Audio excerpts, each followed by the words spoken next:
भी लिस्ट निकाल देगा कि सारे पेपर खत्म हो जाएंगे दुनिया के, लेकिन उसकी इच्छाओं की लिस्ट खत्म होने वाली। तो मेरे सदगुरु भगवान कहते थे प्राणी मात्र की एक ही स्वाभाविक इच्छा है, दुख की अत्यंतिक निवृत्ति और परमानंद की प्राप्ति। बोलो बोलो बोलो। और दुख की अत्यंतिक निवृत्ति, परमानंद की प्राप्ति, यही मोक्ष है अंतःकरण की। देखिए आत्मा मुक्त स्वरूप है, ध्यान से सुनिए। और जड़ इंद्रियों को मोक्ष हो नहीं सकता क्योंकि यह जड़ है। प्रश्न है, आत्मा ज्ञान स्वरूप है, आत्मा मुक्त स्वरूप है, जड़ शरीर को मोक्ष हो नहीं सकता। ये जड़ है, ये कुछ नहीं समझता, ना स्वयं को जानता है ना दूसरे को जानता है। मैं आपसे पूछता हूँ, फिर मोक्ष की बात ना तो आत्मा के लिए है ना शरीर के लिए है, फिर किसके लिए है? अरे प्रश्न वेदांत विद्या आपसे करती है, कौन मोक्ष चाहता है, किसके लिए? बीच की एक कड़ी है, चेतन और जड़ के बीच की एक कड़ी है, जिसकी उपाधि अविद्या है, जिसकी उपाधि अज्ञान है। यहाँ रजोगुण और तमोगुण बिल्कुल एकदम जागृत है और सत्वगुण साम्य अवस्था में है। उस उपाधि का नाम है जीव चिदाभास, जो इस शरीर के अंदर है।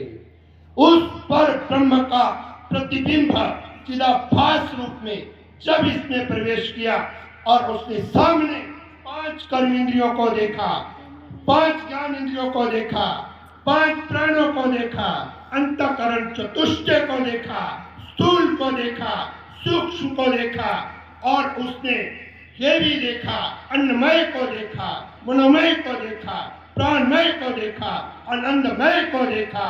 और देखते देखते देखते वो अपनी परम सत्ता से स्वयं ही नीचे आ गया और अपने को भूल गया और अपने को शरीर मान बैठा। और जो वही पर ब्रह्म जब माया विशिष्ट हुआ वो ईश्वर कहलाया, वही पर ब्रह्म जब अविद्या विशिष्ट हुआ तो जीव और चिदाभास कहलाया। ये सारे उपदेश उसी जीव के लिए है, चिदाभास के लिए है, जिसकी उपाधि है अविद्या। और स्पष्ट रूप से समय का अतिक्रमण न हो जाए, हम बहुत ध्यान रखते हैं इस बात का। और गुरुओं ने कहा पुरुष इच्छा विषय पुरुषार्थ, जोई सोई दुख नाश, सुख प्राप्ति रूप मोक्ष मानो, हेतु ताको ब्रह्म ज्ञान, ताने परोक्ष अप्रोक्ष दो गानु, मोक्ष का साक्षात येषु हेतु दृढ़ अप्रोक्ष ज्ञान और कृतज्ञाना मुक्ति ही ज्ञान दैतु कैवल्यम आचार्यवान पुरुषो वेदा तद्विज्ञानार्थम गुरुमेवाभिगच्छेता स्मित पाणि ही श्रोत्रियं ब्रह्मनिष्ठम। आप भाग्यशाली हैं जो भक्ति की पराकाष्ठा में बढ़ते हुए निष्काम कर्म अतिरुद्र यज्ञ के रूप में आप करते हुए ज्ञान में प्रवेश कर रहे हैं और ज्ञान से अपने दुख की अत्यंतिक निवृत्ति करते हुए आप अपने स्वरूप की पराकाष्ठा में महाराज की प्रेरणा से अवश्य पहुंचेंगे। और हमारे सभी संतों का यही आशीर्वाद है कि आप अपनी मंजिल तक जाएं, अपने उस लक्ष्य को प्राप्त करें।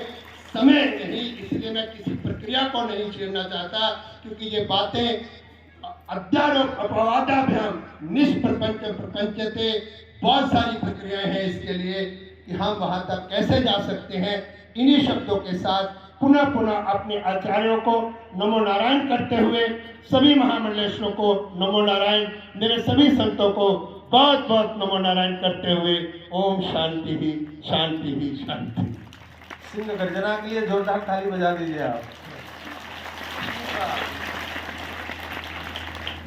अभी थोड़ी देर पहले आप हमारे विद्यानंद जी महाराज को श्रवण कर रहे थे, तो उनका जोश, उनका उत्साह, ओजस्वी वाणी सुन रहे थे। और अब आप हमारे जम्मू नरेश अक्षरानंद जी महाराज से उनकी सिंह गर्जना वेदांत के रूप में, वेदांत केसरी के रूप में आप श्रवण कर रहे थे। मूलतः जो स्वामी जी ने कहा कि आपकी हमारी सबकी इच्छा एक ही है। अच्छा, आप सुखी होना चाहते हो कि दुखी होना चाहते हो? बोलो। सुखी होना चाहते हो। कैसा सुख चाहते हो? आज मिले कल चला जाए ऐसा? अच्छा, ऐसा चाहते हो कि आपको दुख कैसा हो कि चला जाए दोबारा फिर आ जाए? तो आप दुख ऐसा चाहते हो जिसकी आत्यांतिक की निवृत्ति हो जाए, यानी कि कभी लौट करके वापस ना आए। और सुख ऐसा चाहते हो कि एक बार मिल जाए फिर दोबारा घूम के कभी जाए ना। तो संसार में तो सारे पदार्थ आने जाने वाले हैं, समझ में आया? संसार में सारे पदार्थ आने जाने वाले हैं। आने जाने वाले पदार्थों से मिलने वाला सुख भी आने जाने वाला ही होगा। आने जाने वाले पदार्थों से आप ऐसा सुख कभी नहीं प्राप्त कर सकते जो सदैव आपके पास में रहे। सदैव सुख तो तभी आप प्राप्त कर सकते हो जब जो सतत सत्य रूप में स्थित आत्म तत्व परमात्मा तत्व को जान लोगे, उसी को अपना स्वरूप समझोगे, मानोगे, समझोगे, जानोगे, तभी आप परमानंद की उपलब्धि कर सकते हो। गंगा जी चलती है और समुद्र तक पहुंचती। जब तक समुद्र तक नहीं पहुंचती तब तक उनकी भागदौड़ बनी रहती। समुद्र में पहुंच जाती तो विलीन हो जाती है और सारी भागदौड़ खत्म हो जाती है।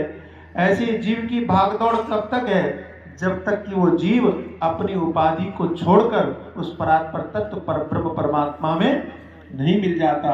इसीलिए सर्व वेदांत सारम यद ब्रह्मात्मैकत्व लक्षणम, श्रीमद् भागवतकार ने इसी का संकेत किया। इसी विषय को, इसी भावना को, वेदांत के इस भाव को आगे बढ़ाते हुए परमादरणीय परमश्रद्धेय अनंत श्री विभूषित पूज्य श्री स्वामी महामंडलेश्वर पूज्य श्री स्वामी अभयानंद सरस्वती जी महाराज से मैं प्रार्थना करता हूँ कि वे भी अपने विचार, अपने भाव हम सभी के समक्ष रखें। 15 मिनट।